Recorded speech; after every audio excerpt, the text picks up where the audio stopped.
Durante la evaluación a Venezuela en el examen periódico universal del Consejo de las Naciones Unidas, al menos 21 países elevaron recomendaciones relacionadas a la protección de la niñez y la adolescencia.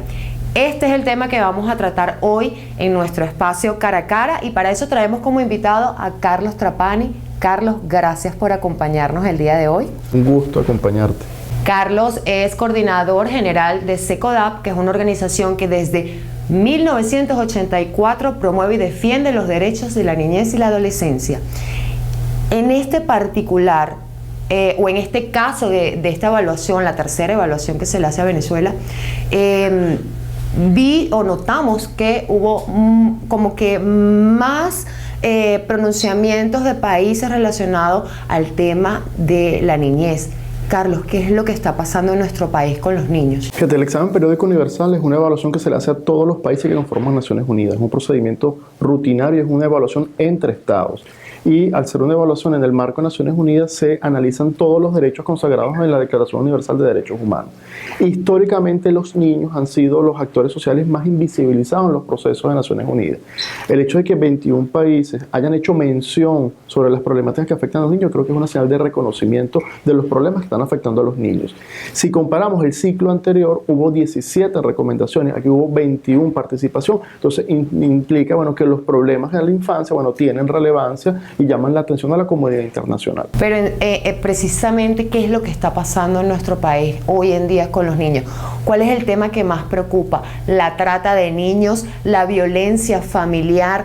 ¿Cómo está la justicia venezolana trabajando este tipo de situaciones? Las recomendaciones fueron concurrentes en denunciar la situación de violencia que viven los niños y específicamente en el tema de trata.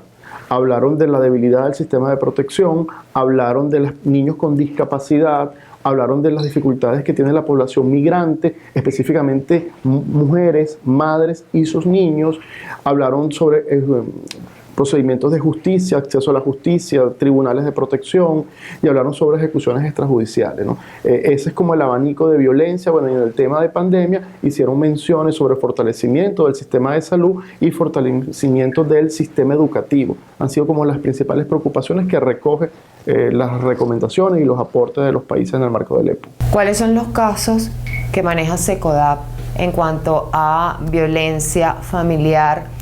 Y si el Estado está, o hay una instancia que esté atendiendo realmente esta situación, por ejemplo. Yo creo que un tema de contexto para que se entiendan las problemáticas de los niños. Las problemáticas de los niños son de larga data. Los contextos de violencia a los niveles que hemos reportado de SECODAP no ocurren de forma inesperada. Es un acumulado de errores, de improvisaciones, de falta de políticas públicas y de un debilitamiento en la institucionalidad del Estado. Por eso muchas organizaciones de derechos humanos hablan de una emergencia humanitaria compleja. Generalmente cuando hablamos de emergencia pensamos de desastres naturales, pero hay otro tipo de emergencia que viene de decisiones políticas. Y en este caso, decisiones del Estado que conlleva un debilitamiento del Estado de Derecho y por lo tanto una insatisfacción en los derechos básicos de los ciudadanos. Por eso hay migración, por eso hay violencia, por eso los ciudadanos están tan a la deriva y con tantos niveles de impunidad y de desprotección. Ahora viene la pandemia. Y la pandemia lo que hizo fue incrementar las brechas y las desigualdades. Lo que ya venía mal, la pandemia lo agravó. Y en ese contexto los niños sufren las peores consecuencias de una emergencia que no originaron. Emergencia que se traduce en violencia, desescolaridad, se produce en fragmentación o ruptura o quiebra del núcleo familiar. Los niños tienen posibilidades de recreación, esparcimiento de una forma gratuita, universal para todos. Tienes la realidad de las fronteras, tienes la realidad de las zonas mineras. Entonces la problemática de los niños es extremadamente compleja porque, uno, los niños están invisibilizados, dos, los niños no tienen políticas públicas y desde el Estado no hay una autoridad que ejerza rectoría. Por ejemplo, hay un problema con médicos, hay un ministro de la salud. Hay un problema con trabajadores, hay un ministro del trabajo que da la cara frente a esas temáticas.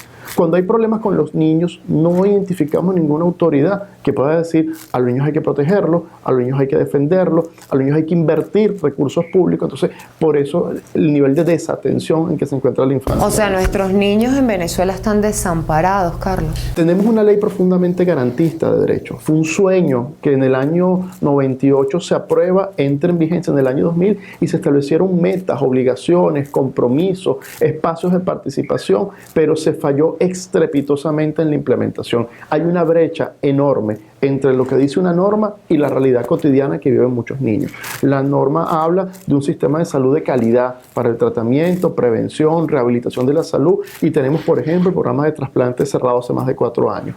Habla que los niños deben estar protegidos frente a toda forma de violencia, y en el contexto de pandemia hemos identificado un incremento significativo en la violencia en el seno de la familia y la violencia sexual. Entonces, hay brechas, dificultades. Fíjate, en el contexto de la pandemia hicimos un estudio en SECODAP a partir del Servicio de Atención Jurídica de SECODAP, y de cada 10 casos que se remiten al Estado, 6 no tienen respuesta. Y cuando hablamos de Estado, estamos hablando específicamente del Ministerio Público y consejos de protección, que son instancias administrativas que están en los municipios. Son las salas de emergencia en derechos del niño. Entonces, el hecho de que 6 niños no reciben atención de 10 casos que remitimos, ahí te das cuenta, bueno, de las profundas deudas que tiene el Estado con la niñez. Hay otro punto también que me parece súper alarmante y que lo hemos hablado muchísimo en muchas ocasiones en Impacto Venezuela, y tiene que ver con los padres cuando se separan y la custodia de los niños. Antes se veía que la madre era la que normalmente se quedaba con la potestad del niño. Ahora no, ahora se lo dan a los papás, a los padres, y han sido rupturas violentas entre parejas y donde hay violencia familiar, y aún así los tribunales les están como cediendo, según las denuncias que hemos recibido de las propias madres, porque le pagan a jueces, porque le pagan a los fiscales, o porque hay la mano peluda, como decimos en Venezuela, detrás, y entonces los niños están sufriendo la separación de sus madres, se los quitan, se las arrebatan. Fíjate, el derecho a tener contactos con los padres es un derecho de doble titularidad, es decir, es un derecho del padre o madre tener contacto con sus hijos, pero también es un derecho del niño tener contacto con papá o con mamá.